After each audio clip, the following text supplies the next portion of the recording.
Good morning. Welcome back to Computer Network course. Now we will discuss about cellular wireless networks. The objective of today's lecture is to learn about the principles of cellular networks. Cellular network. The tremendous advancements in data communication and telecommunication, perhaps the most revolutionary is the development of cellular network. Cellular technology is the foundation of mobile wireless communication. A cellular network is a communication network where the last link is wireless. The network is distributed over land area called cells, each served by at least one fixed location transceiver, also known as base transceiver stations. The basic cellular network is as shown in the figure, which is divided into cells. It consists of base station, relay station and cell phone. Cellular network organization. The essence of the cellular network is the use of multiple low power transmitters. The area to be covered is divided into cells in a hexagonal pattern that provides full coverage of area.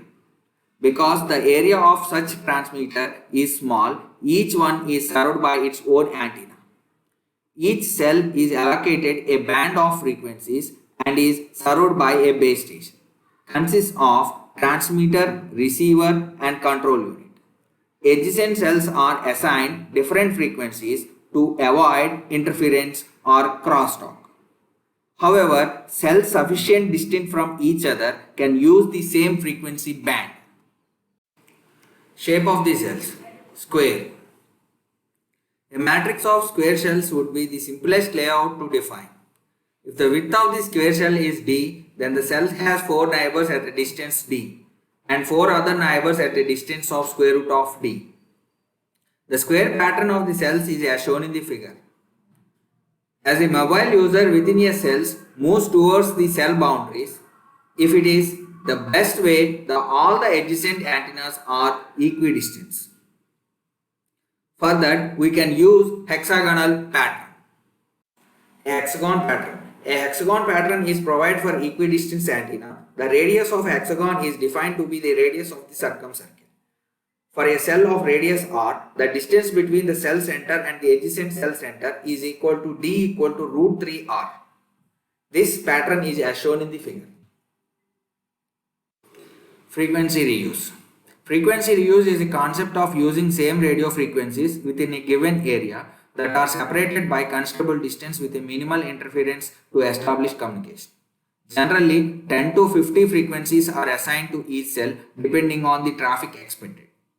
We can see frequency reuse pattern in the slide when n equal to 4, n equal to 7 and n equal to 19. Here the essential issue is to determine the cells must be intervened between two cells using the same frequency so that the two cells does not interfere with each other. If the pattern consists of n cells, each cell assigned the same number of frequencies, each cell has k by n frequencies, where k is the total number of frequencies. We can characterize the frequency reuse factor by using following relationship. D by R equal to root 3 n, where d is the minimum distance between cells and r is the radius of the cell and is the reuse factor.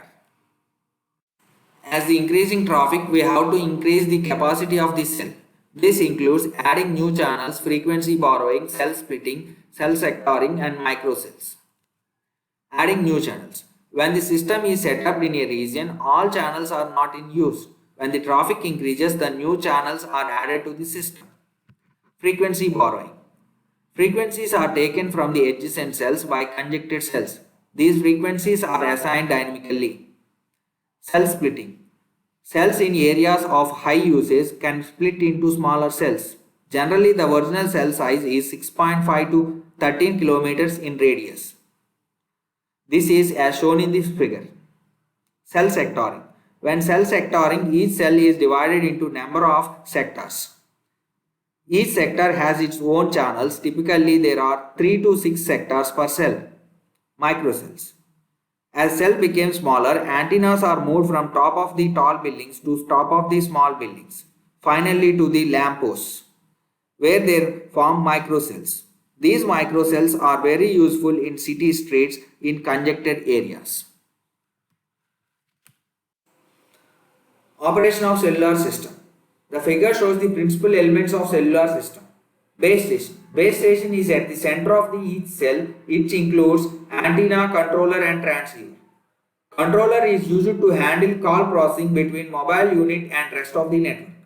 Each base station is connected to a MTSO, Mobile Telecommunication Switching Office. One MTSO serves multiple base stations. MTSO connect calls between mobile units and from mobile to fixed telecommunication network.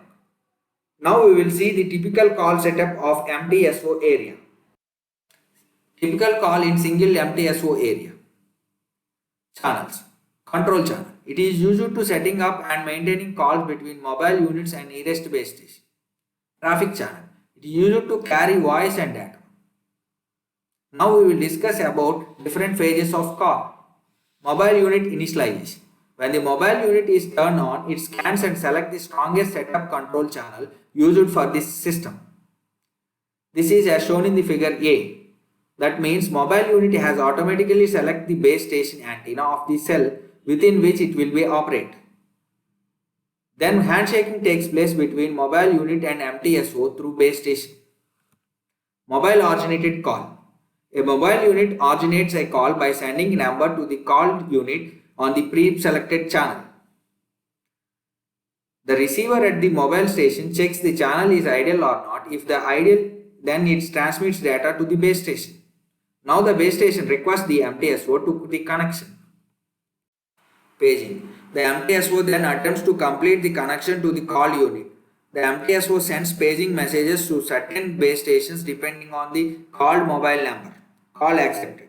The called mobile unit recognizes its number on the call setup channel by monitoring and responds to the base station. Now base station sends response to MTSO. Ongoing call. While connection is maintained, the two mobile units exchange voice and data via base station and MTSO. Handoff. If the mobile unit moves out of the range of one cell and into the range of another cell during the connection, the traffic channel has to change to new base station of new cell. The system makes this change without either interrupting the call or alerting the user. Here are some other functions. Call blocking means it will send line busy tone to the user when all the traffic channels are busy. Call termination. When one of the two users are hang up, then the traffic channels of two base stations are released. Call drop. Because of interference and weak signal, the base station cannot maintain minimum signal strength, then the call drop may occur.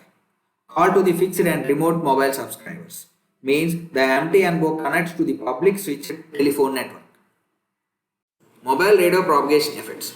The mobile radio propagation effects is based on signal strength and signal propagation effects. Signal strength. The strength of the signal between base station and the mobile unit must be strong enough to maintain signal quality at the receiver.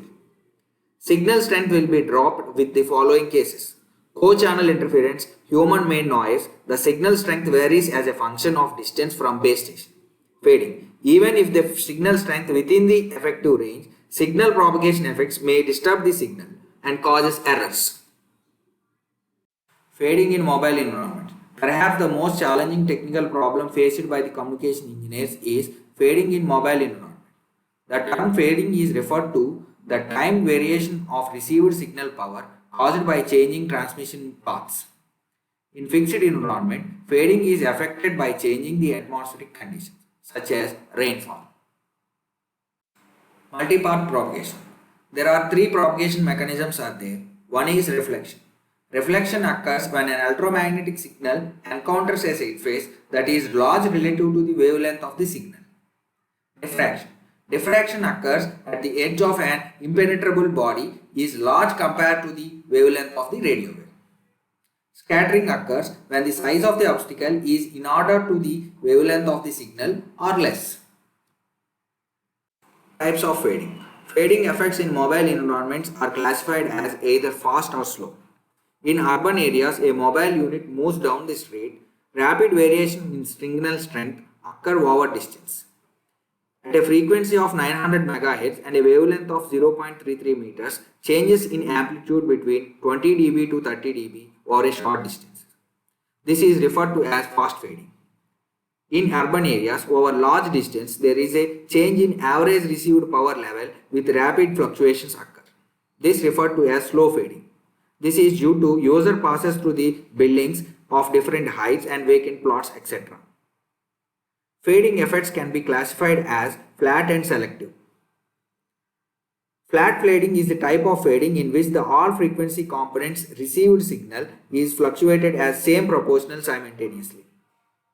Selective fading affects unequally different spectral components of radio signal. Error compensation mechanisms. Error compensation mechanisms, the efforts to compensate for the errors and distortion introduced by multipath fading, fall into three general categories: forward error correction, adaptive equalization, and diversity techniques. In the typical mobile wireless environment, techniques from all these categories are combined to combat the error rates and counted. This is the brief discussion about principles of cellular networks. In the coming video, we are going to discuss about LAN technologies. Thank you.